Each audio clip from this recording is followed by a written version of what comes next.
खूप दिवस झाले होते मी ना येडाईच्या मंदिरातच गेले नव्हते आणि आज ना साईचे पप्पा पण घरीच होते. त्यांचं ना घरातूनच ऑफिसचं काम चालू होतं. म्हटलं घरी येत तर दर्शन वगैरे तरी घेऊन येऊया. आणि आमच्या घरापासून ना जवळच आहे येडाईचं खूप सुंदर असं मंदिर. आम्ही ना नेहमी इथे येत असतो. त्यानंतर ना मग दर्शन वगैरे घेतलं आणि साईला स्कूलमधून आणण्यासाठी गेलो होतो. आणि साईच्या स्कूलमध्ये गॅदरिंग असल्यामुळं ना 2-3 दिवस झालं प्रॅक्टिस चालू आहे ना, त्याच्याचमुळे ना लवकरच सुटते साईची स्कूल. आणि घरी येताना ना स्ट्रॉबेरी आणली होती, पण खायला ना खूपच आंबट लागत होती. यांचं तर आज काय घरातूनच कामं चालू होती आणि माझं तर अजून स्वयंपाक घरातली कामं काहीच झाली नव्हती. आणि काल ना मला वाटाणे भात बनवायचा होता, त्यासाठीच ना मी यांना वाटाणा आणायला सांगितला होता, पण यांनी 1.5 किलो वाटाणा आणला. आता यांना म्हटलं खावा आता आठवडाभर तरी वाटाणा. आणि रात्रीच्या चपात्या शिल्लक होत्या ना, म्हटलं असं तर कोण खाणार नाही, म्हणून चपात्याचा भुगाच करायला घेतला.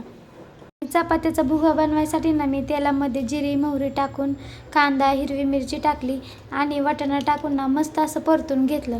आणि त्यानंतर ना मग टमॅटो हळद धना पावडर गरम मसाला आणि चवीपुरतं मीठ टाकलं आणि चपातीचा भुगा केलेला ना तो पण टाकला आणि मस्त सगळं मिक्स करून घेतलं आणि लगेच ना मग गरम गरम यांना खायला दिला. त्यानंतर ना मग म्हटलं ह्याच्यावर काही भागणार नाही, त्यामुळं ना लगेच लागले दुपारच्या स्वयंपाकाला. आणि भाजी ना मग मी वाटाण्याचीच बनवली होती. त्यानंतर मग चपात्या वगैरे पण करून घेतल्या. म्हटलं खावा आता वाटाणाच. आणि आज ना कपडे पण खूप जास्त पडले होते. त्यानंतर ना मग मशीनला कपडे वगैरे लावून घेतले.